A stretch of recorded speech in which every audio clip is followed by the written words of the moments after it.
To have you back now. Let's consider this particular development in the telecommunications sector from another perspective. As a public health expert joins us now. He's also the consultant at the Lagos State Ministry of Health on health technology issues.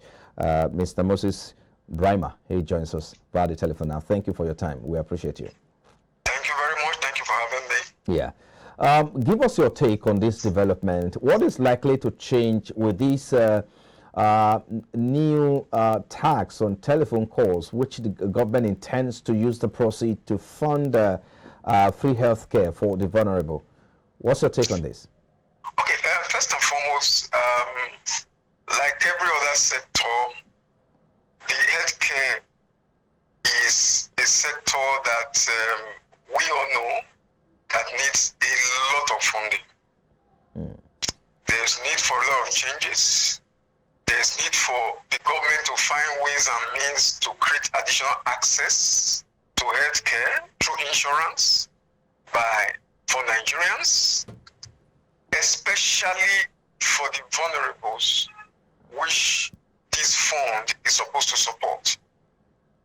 However, in trying to raise this, we've seen what the inflation rate is. We've seen how challenging it is the Nigerian business environment has been probably in the last few months. And then imposing this tax now, my take is that majority of Nigerians who use the GSM telephone to make their communication will also be a part of this brunt of using this method at this time to raise this fund. So what do you suppose the government should have done differently to drive home this policy or to provide, affordable health care for the vulnerable group in Nigeria? It's a good move. However, I think the telecoms operators should have been engaged. Don't forget, just before this scheme became public, they were already complaining of high cost of diesel.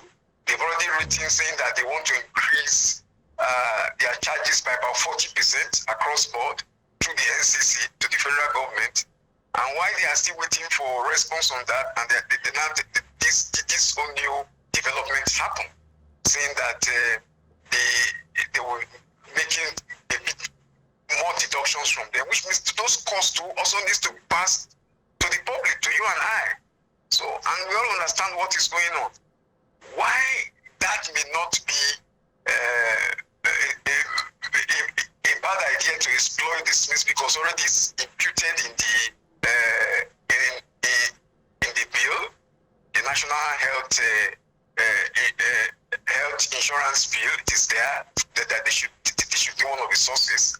I still think the ways and means of raising it should be discussed. It should have been discussed with them and possibly allow the public to have a bit of say how this can be done, so that the impact will not be as much as many people anticipating. But just give us a picture of the National Healthcare Insurance Policy or Authority Bill. What is supposed to be like? Where are the funds supposed to come from, originally, without even taxing Nigerians? Okay, the bill generally wants every Nigerian, if you're a Nigerian, you're based in Nigeria, to have an health insurance policy, as is done in most developed countries. Now, in doing that, they're saying that this bill needs to be funded. The federal government will find ways and means within their own normal budget to fund it. But in also doing that, they also realize that we have a lot of vulnerables in us who cannot afford these bills. Those who live in maybe less than $5 per day. How can they survive? How can they sustain? How can they make payments for their health insurance? So that was why, in trying to take care of them, the government, in their wisdom, now said, okay, when this bill was being put together by the National House of Assembly, they now said, okay, let's create a vulnerable fund for those who are vulnerable, such as probably those are under 5, pregnant women, those who are physically or mentally challenged, some indigent people. Let us see ways and means how we can support them. Right? So in doing that, they came up with this fund, which this new tax is supposed to support. Now, how will they get additional funds apart from this? I think in that same bill, it is listed that there will be also what we call health insurance levy. Probably they will be levying different corporate organizations, certain percentages that they've not announced yet what they are going to do to also donate to that fund, maybe during their tax payments, certain amount to set aside. They also talked about grants, donations, gifts that will be coming from various organizations, mostly sometimes from development partners and things like that. So those are the things that have been put in place. And from what I read recently, they've done an estimate that about 90 billion naira will be realized from this particular tax. Yes. Well, that's a lot of money if you want to even look at how much, even as a nation. Of course, a lot of money. Okay, you know what we're going to do, Mr. Brimer? Yes, please. We're certainly going to bring you back to talk about this again. Some other time soon, we'll have to bring you back. But we're pressed for time. We apologize. We can't go further than these. We want to thank you at this time for coming on the program. Mrs. Brimer is a public health expert.